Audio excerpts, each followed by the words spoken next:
Ahoj, já vás vítám u nového videa a pojďte si se mnou vytvořit tuto klíčenku na přání, kterou si trocha pozměníme, protože si slečna přála, aby byla klíčenka trocha jinak širší, než by nám vyšla podle tohoto návodu.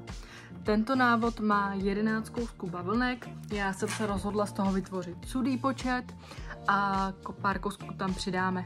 Já jsem si jich tam teda přidala konkrétně 5, takže já pracuji se 16 kouskama bavlnek. Připravila jsem si karabinu, 16 kousků bavlnek, nebo já teda na ty klíčenky používám spíš perlovky, jsou hubenější a lépe se mi na nich plete.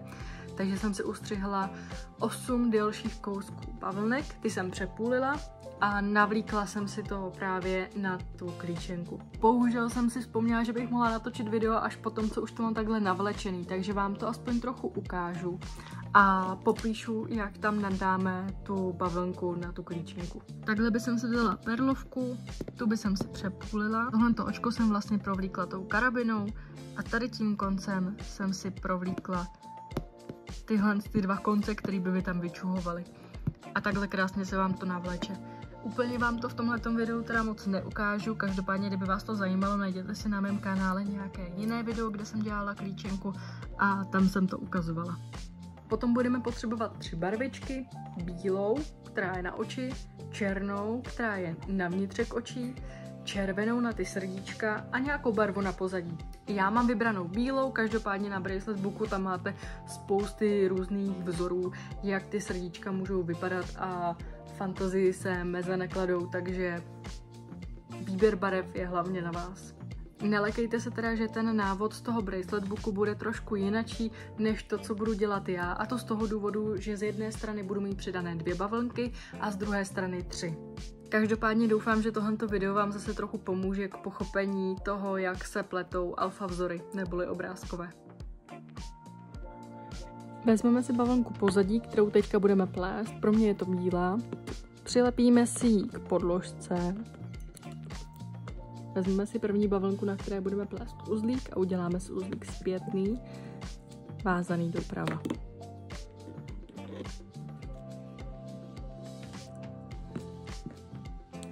A na dalších následujících kouscích uděláme uzel vázaný doprava.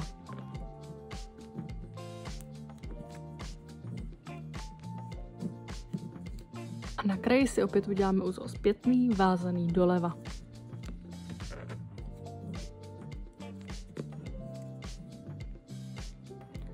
Takhle máme dokončený první řádek. V druhém řádku už budeme přidávat červenou barvu. Zapomněla jsem si zapnout nahrávání, tak se omlouvám, že tady máme teďka ustřižený kousek, kdy už jsem začala s červenou. Ukážeme si, jak se přidává barva, až dorazíme k černé barvě, což bude za chviličku. A teďka spolu budeme pokračovat. Já už jsem ve 3. řádku, udělala jsem si tady kousek červené. V tomhletom 3. řádku uděláme ještě jeden uzlík. Aby jsme tady měli jednu prázdnou, na který jsme předtím pletli bílou a potom následující 3, na který jsme předtím pletli červenou. Budeme měnit barvičku, takže se vezmeme červenou, podvlečeme ji pod všemi barvami, na kterých jsme už upletli uzlík. Beru si bavlnku, na které chci tu červenou uplést, udělám si půlku uzlíku vázaného doprava a druhou půlku. A pleteme červenou o jednu dál, než jsme pletli minule v předešlém řádku.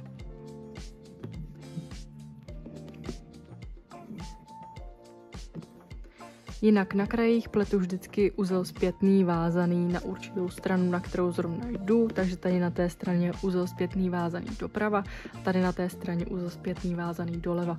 A to z toho důvodu, aby ty okraje byly hezčí, ale jinak podle obrázkových návodů na Bracelet Booku tam se pletou uzlíky vázané buď doprava nebo doleva, takže je to na vás, jaký uzle tam budete plíst. Pokud se tam budou plést jenom ty uzle vázané doprava nebo doleva, tak tam ty řádečky půjdou vidět, kdy vlastně končí a kdy začínají, kdežto tady, když jsou ty uzle zpětné vázané na určitou stranu, tak je to takové víc spojené a propojené, mně se to líbí víc, takže já to pletu takhle.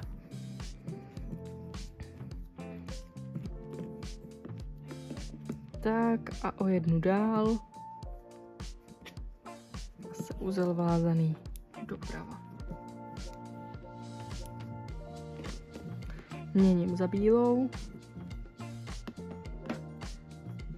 Vezmu bílou, podvleču pod všema, na kterých je uzlík, uděláme půlku uzle, křížem dáme červenou a doděláme uzel.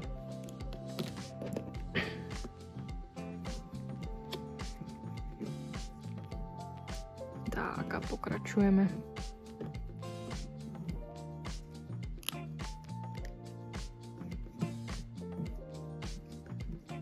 Došli jsme na kraj a tady teda pletu uzel zpětný vázaný doleva, protože si budu vracet do levé strany. Načneme si další řádek. Pleteme zase bílou do stejné pozice jako minulé. Tak, měníme za červenou.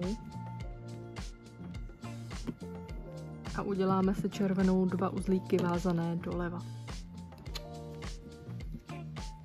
Teďka zase zpátky měníme za bílou, protože začínáme dělat už jedno oko. Půlka, křížem červená, druhá půlka.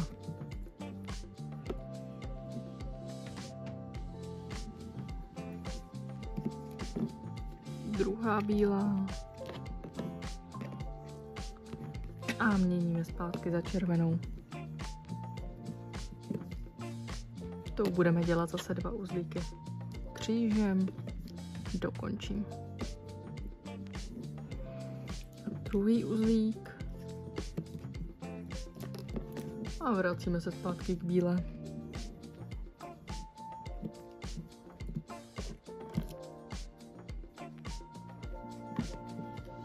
Vyměníme. A bílou zase dělám až do konce řádku.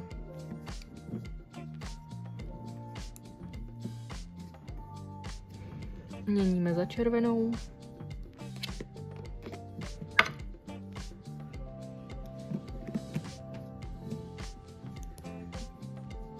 Děláme jeden uzlík bílou.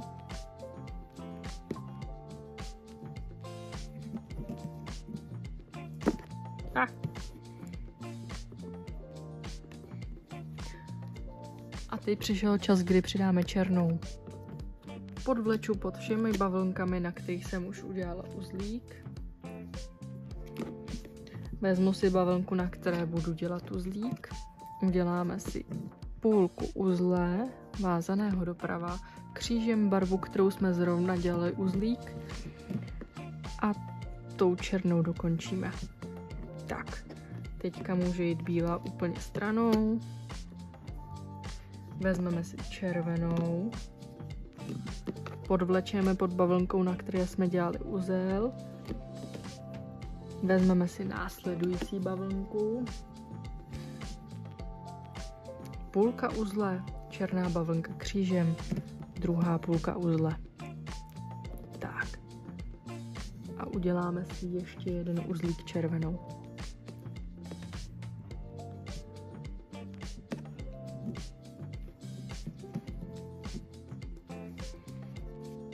Černá nám tady trochu vykukuje, ale když za ní zatáhneme, tak zmizí a dáme si ji na stranu. Teďka zase měníme barvičku, bereme si bílou, uděláme si půlku uzle vázaného doprava, červená křížem a dokončíme.